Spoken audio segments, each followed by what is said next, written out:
Saudaraku, di dalam nama Tuhan Yesus Kristus, bertemu lagi dengan saya, Pendeta Novel Saragi.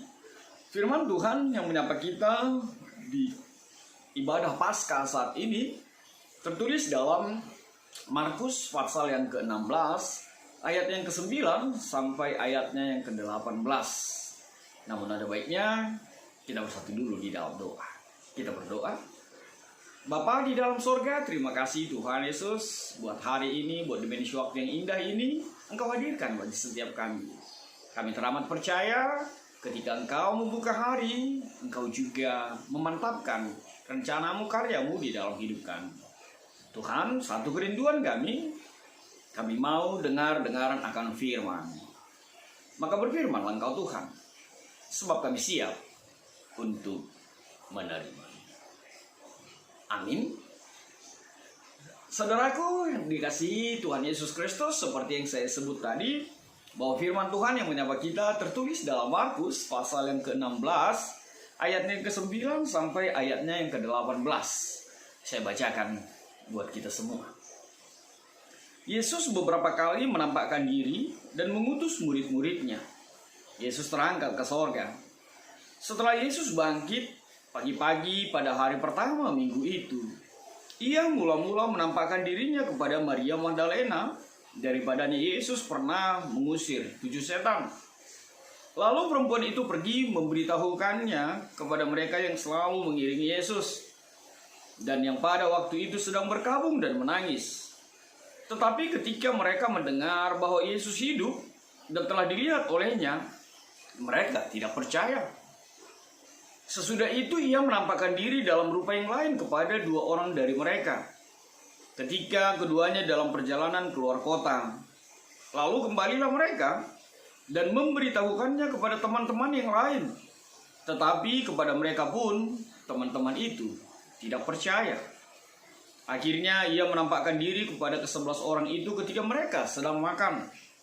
Dan ia mencela ketidakpercayaan dan kedegilan hati mereka, oleh karena mereka tidak percaya kepada orang-orang yang telah melihat dia sesudah kebangkitannya. Lalu ia berkata kepada mereka, "Pergilah ke seluruh dunia, beritakanlah Injil kepada segala makhluk. Siapa yang percaya dan dibaptis akan diselamatkan, tetapi siapa yang tidak percaya akan dihukum. Tanda-tanda ini akan menyertai orang-orang yang percaya. Mereka akan mengusir setan-setan demi nama-Ku. Mereka akan berbicara dalam bahasa-bahasa yang baru bagi mereka. Mereka akan memegang ular, dan sekalipun mereka minum racun maut, mereka tidak akan mendapat celaka. Mereka akan meletakkan tangannya atas orang sakit, dan orang itu akan sembuh." Demikian firman Tuhan. Saudaraku, di dalam nama Tuhan Yesus Kristus, firman Tuhan saat ini menyapa kita dengan kebahagiaan yang luar biasa. Apa itu?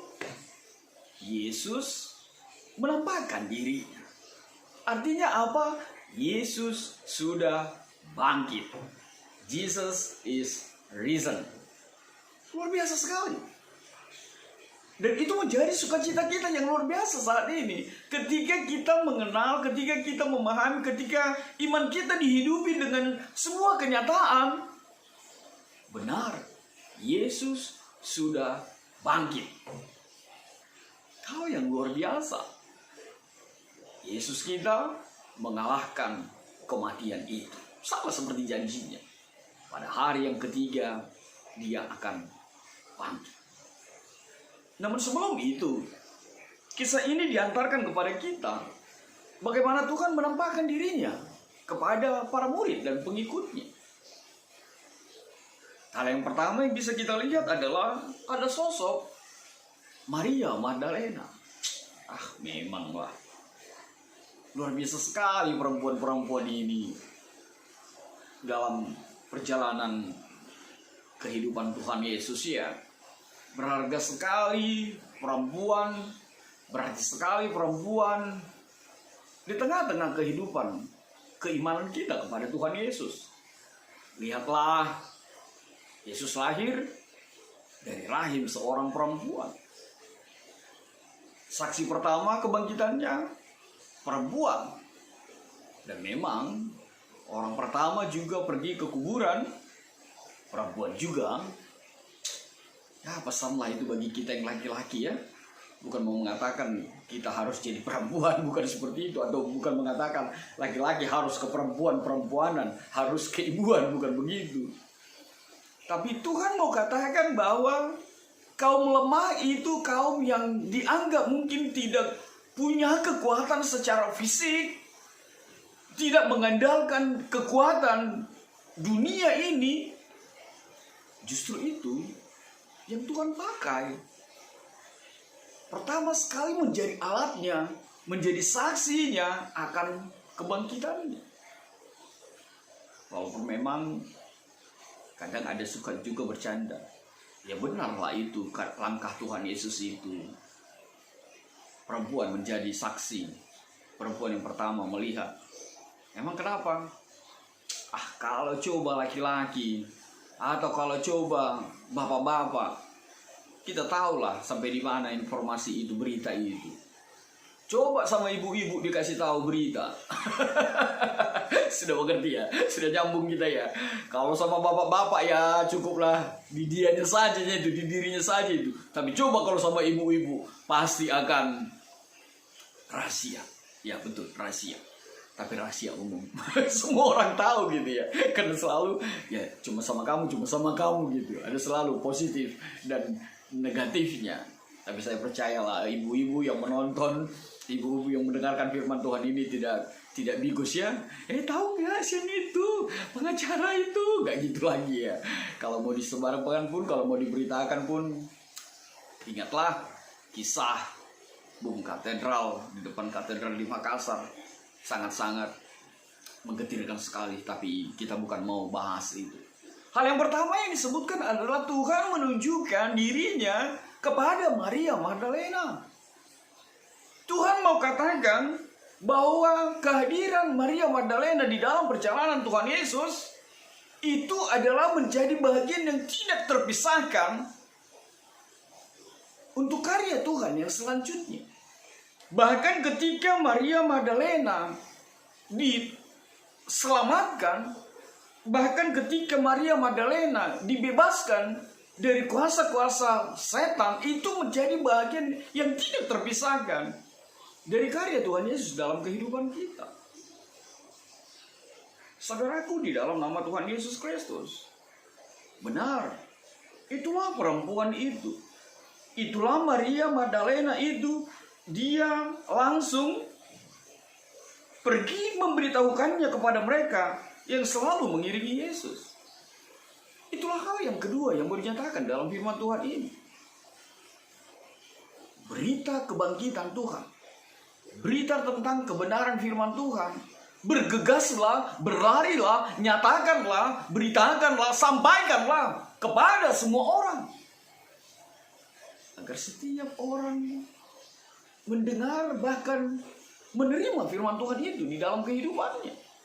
Agar firman Tuhan itu tidak hanya berdiam di dalam dirimu. Ya sama seperti saya sebenarnya tadinya begitu berat sekali bikin YouTube ini. Cuman karena dorongan sahabat yang luar biasa, kekasih hati di dalam Tuhan yang begitu luar biasa. Karena saya memang merindu bahwa firman Tuhan itu bisa disebarkan, bisa didengar bahkan sampai ke ujung bumi. Nggak harus tatap muka dengan pendeta novel yang apa ya, yang kinclong ini ya. Ya, memang teknologi ini harus kita manfaatkan, harus kita pergunakan. Walaupun secara pribadi tidak mengejar subscriber, tapi dengan pesan yang luar biasa, bagaimana firman Tuhan ini diberitakan, bagaimana firman Tuhan ini disebarkan. Sebab kita teramat percaya bahwa firman Tuhan yang disampaikan, bahwa firman Tuhan yang keluar dari mulut kita tidak akan pernah berakhir dengan sia-sia. Amin. Tidak akan pernah berakhir dengan sia-sia. Dan itu yang dilakukan oleh Maria. Tidak hanya berada di dalam dirinya, dia tidak menutupinya atau dia tidak mengkipnya sedemikian rupa, tapi dia bergegas, dia berlari, Dia menyatakan kepada teman-temannya, dia mengatakan kepada orang-orang di dekatnya bahwa Yesus sudah bangkit. Dia sudah bahkan melihat Tuhan Yesus. Walaupun memang murid-murid tidak langsung percaya. Dikatakan di dalam firman Tuhan ini, lalu perempuan itu pergi memberitahukannya kepada mereka yang selalu mengiring Yesus, dan yang pada waktu itu sedang berkabung dan menangis, Mereka berkumpul di satu rumah, mereka bersedih, mereka berkabung. Memang perpisahan untuk seorang yang kita kasihi, untuk seseorang yang begitu dekat dengan kita. Murid-murid lebih kurang 3 tahun bersama dengan Tuhan Yesus, lalu harus berpisah. Pastilah selalu menimbulkan kesedihan yang sangat. Sedangkan 1 tahun lebih kurang saja bersama, lalu harus berpisah. Kesedihannya sungguh luar biasa. Apalagi situasi murid. Dan mereka benar-benar tidak menyangka bahwa Yesus harus mati, bahwa Yesus harus disalibkan. Dan mereka berkabung bersedih untuk kepergian itu. Apa yang terjadi dalam kehidupan kita? Apa yang mau ditegur dalam kehidupan kita saat ini? Kenapa mereka tidak percaya? Tidak lain adalah karena akal pikiran mereka, bahkan iman mereka, bahkan kedekatan mereka kepada Tuhan Yesus dibutakan oleh kesedihan, dibutakan oleh situasi pergumulan yang mereka hadapi. Sebab mereka takut untuk keluar, sebab mereka takut untuk berada di jalanan, sebab takut dianggap dan ditangkap sebagai pengikut Kristus, yang konsekuensinya bisa saja mereka akan dipenjarakan, atau bahkan mungkin akan disalibkan sama seperti Tuhan Yesus. Mereka mengurung diri. Dan itu yang ditegur saat ini kepada kita. Jangan sampai pergumulanmu, jangan sampai penderitaanmu, jangan sampai sakit penyakitmu, jangan sampai bebanmu, atau penderitaan yang dialami orang-orang terdekatmu membutakan matamu, membutakan hatimu, bahkan membutakan imanmu untuk janji Tuhan Yesus. Sebab Tuhan Yesus telah berjanji bahwa saatnya nanti, di Yohanes 16 ayat yang ke-20, Tuhan Yesus mengatakan, Aku berkata kepadamu, sesungguhnya kamu akan menangis dan meratap, tetapi dunia akan bergembira. Kamu akan berduka cita, tetapi duka citamu akan berubah menjadi sukacita. Jauh sebelum Yesus mati, sebelum Yesus bangkit, Tuhan Yesus sudah mengatakan itu, bahwa mereka akan menangis dan meratap.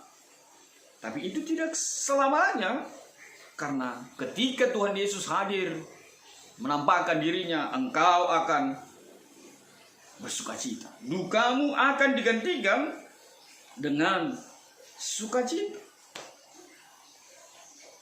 Makanya, saudara yang dikasihi Tuhan Yesus Kristus, sekali lagi, jangan tutup dirimu, jangan tutup hatimu dengan persoalan, dengan kemelut yang kau hadapi. Bahkan menghalangi karya Tuhan bekerja, menghalangi keinginan Tuhan bekerja di dalam hati. Kehilangan pekerjaan berat, kena COVID-19 berat, ditinggalkan dengan kematian berat, punya orang tua yang saat ini mungkin terbeban dengan sakit penyakitnya, divonis dokter dengan segala sesuatu berat-berat. Tapi saudaraku yang diberkati Tuhan Yesus Kristus, jangan sampai itu mematikan imanmu kepada Tuhan Yesus. Bersedih, ya silakan bersedih. Menangis, silakan menangis. Itu hal yang wajar, itu manusiawi. Yesus juga sedih, Yesus juga menangis. Tapi sekali lagi, jangan sampai itu mematikan pengenalanmu akan Tuhan. Sebab karya Tuhan teramat indah, sebab rencana Tuhan, rancangan Tuhan teramat indah hadir di dalam kehidupan kita. Saudara yang diberkati dalam nama Tuhan Yesus Kristus, ketika teman-teman itu tidak percaya, lalu Yesus menampakkan diri lagi kepada dua orang. Ini diceritakan di Injil lain, dua murid yang berjalan ke Emmaus. Tapi apa yang terjadi? Dikatakan mereka pun tidak percaya. Murid-murid yang lainnya tetap saja tidak percaya. Maka Tuhan mengatakan, akhirnya dia menampakkan diri kepada ke-11 orang itu. Dan dia menunjukkan dirinya serta mencela ketidakpercayaan dan kedegilan hati mereka. Mari kita melihat itu. Yesus mencela ketidakpercayaan dan kedegilan hati. Itu yang saya sebut tadi. Jangan sampai kita menjadi tidak percaya. Jangan sampai imanmu justru dipatahkan, dikalahkan oleh pergumulan, oleh kesedihan, oleh persoalan apapun di muka bumi ini. Dan yang kedua, oleh kedegilan hatimu. Memang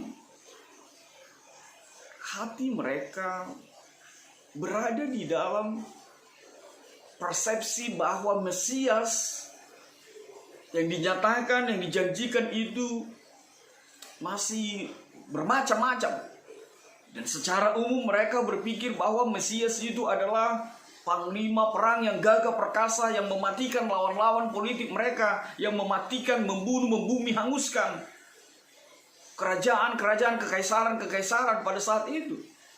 Tapi ternyata Mesias yang hadir, Mesias yang lemah lembut, penuh damai, menghadirkan shalom di tengah-tengah kehidupan kita. Sehingga hati itu semakin mengeras, hati itu semakin degil. Bukan seperti itu Yesus yang ku mau, bukan seperti itu Mesias yang ku mau. Tapi apa yang sebaliknya? Hal yang kedua yang mau dinyatakan dalam situasi itu tidak lain adalah benar. Mereka juga tidak mau gegabah. Positifnya adalah mereka tidak mau gegabah. Dan Yesus juga mau kita tidak gegabah. Yesus juga mau sebuah iman yang perlahan. Bukan iman yang ujuk-ujuk. Kalau iman yang suddenly, iman yang tiba-tiba, ya itulah yang kita lihat di sekitar kehidupan kita. Hari ini mualaf, besok mualaf, besoknya lagi mualaf, besok lagi mualif. Berganti-ganti saja iman percayanya. Yesus tidak mau kita seperti itu. Ya sama seperti kalau orang tiba-tiba baik, kita juga bingung. Ada apa ini? Kok tiba-tiba gue baik gitu ya? Mau caleg ya gitu. Ya, Tuhan mau iman yang perlahan. Iman yang bertumbuh, semakin besar dan semakin nyata dan semakin berkuasa di tengah-tengah kehidupan kita. Bukan iman yang tiba-tiba, bukan iman yang timbul begitu spektakuler, tapi Tuhan mau iman yang sederhana, iman yang bertumbuh dengan perlahan. Tuhan Yesus melanjutkan pesannya, amanat agung, melanjutkan perintahnya kepada kita, kepadamu, kepada saya saat ini. Pergilah ke seluruh dunia, beritakanlah Injil kepada segala makhluk. Pergilah. Ini kekuatan yang saya katakan tadi. Bukan mau bicara tentang pergi secara fisik. Kalau pergi secara fisik, ya gimana kita semua sampai ke ujung dunia ya. Cintaku berat dia engkau sebentar gitu ya. Tapi bukan itu maksud Tuhan. Pergi dalam arti kita bergerak, move, mengabarkan, melakukan, memberitakan, dan menunjukkan Bagaimana firman Tuhan itu berkuasa. Bagaimana Yesus itu telah mengalahkan kematian. Kematian yang begitu menakutkan di dalam kehidupan kita, itu Yesus sudah patahkan. Sehingga firman Tuhan mengatakan, hai kematian, hai maut, di mana sengatmu? Tidak ada lagi itu. Yesus telah mengalahkannya. Maka beritakanlah Injil kepada segala makhluk. Dan hal yang luar biasa Tuhan mengatakan, kepada segala makhluk, bukan hanya kepada manusia. Maka jangan salah, firman Tuhan juga harus dinyatakan kepada tumbuh-tumbuhan. Bangun pagi, sapalah kembang itu, sapalah terong yang kamu tanam kemarin, sapalah jahe merah yang kamu tanam kemarin, sapalah tomat cabai yang kamu tanam kemarin, sapa dia pagi gitu ya. Tuhan memberkati. Justru karena pemahaman itu yang tidak ada dan melekat di dalam kehidupan orang-orang, sehingga dia dengan sesukanya menghancurkan, melululantakkan hutan-hutan, mengambil isi perut bumi, sehingga dunia ini semakin kacau, dunia ini semakin hancur. Padahal Tuhan sudah berpesan, beritakanlah kepada segala makhluk, beritakanlah kepada semua, segala sesuatunya di muka bumi ini. Dan janji Tuhan, siapa yang percaya dan dibaptis akan diselamatkan. Dan biarlah orang semakin percaya, semakin dibaptis lagi, dan akhirnya diselamatkan. Dan Tuhan juga mengatakan yang tidak percaya akan dihukum. Ya, kita nggak mau dihukum ya.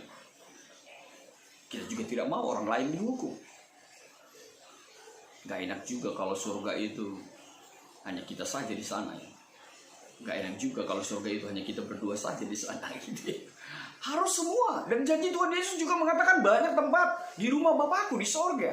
Banyak tempat. Itu mengartikan bahwa penghuni surga itu nanti banyak. Maka marilah kita bergerak agar orang juga menjadi selamat, agar orang diselamatkan.